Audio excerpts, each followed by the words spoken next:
Et la parole est à François Béchiot.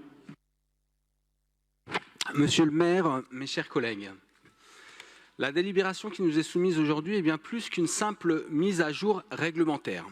Elle marque une étape politique forte dans l'engagement constant de la ville de Paris pour une ville plus accessible, plus juste et plus accueillante pour toutes et tous.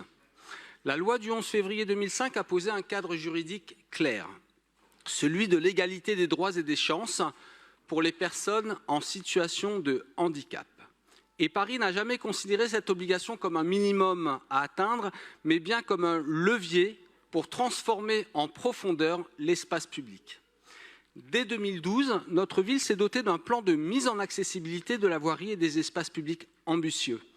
20 ans après la promulgation de la loi, nous faisons aujourd'hui le choix politique assumé de le réviser, de l'actualiser, de le renforcer. Cette révision s'inscrit dans une dynamique cohérente et continue de transformation de l'espace public parisien. Elle prolonge l'héritage des Jeux olympiques et paralympiques de 2024 qui ont été un accélérateur majeur en matière d'accessibilité. Elle s'inscrit également dans la continuité du Code de la rue, adopté en 2023, du plan piéton et du plan local des mobilités voté cette année. Autrement dit, le PAV 2025 n'est pas un document isolé. Il est une brique essentielle de notre vision globale de la ville. Les enjeux auxquels nous faisons face ont profondément évolué depuis 2012. Adaptation au changement climatique, nouvelles mobilités, transformation des usages de l'espace public, évolution réglementaire et technologique. Face à ces défis, il était indispensable de repenser nos pratiques et de préciser nos principes d'aménagement, tout en conservant un objectif central, répondre aux besoins des personnes en situation de handicap et à mobilité réduite, tout en améliorant la sécurité, la lisibilité et le confort d'usage pour l'ensemble des usagers. Je veux souligner ce soir la méthode qui a présidé à l'élaboration de ce document. Ce PAV est le fruit d'un travail approfondi, itératif et concerté, mené tout au long de l'année 2025 avec les directions opérationnelles de la ville, les associations représentatives des personnes en situation de handicap et les partenaires extérieurs gestionnaires de l'espace public. Cette concertation n'est pas un affichage, elle est au cœur de notre manière de faire la ville, fidèle à nos engagements en matière de démocratie locale.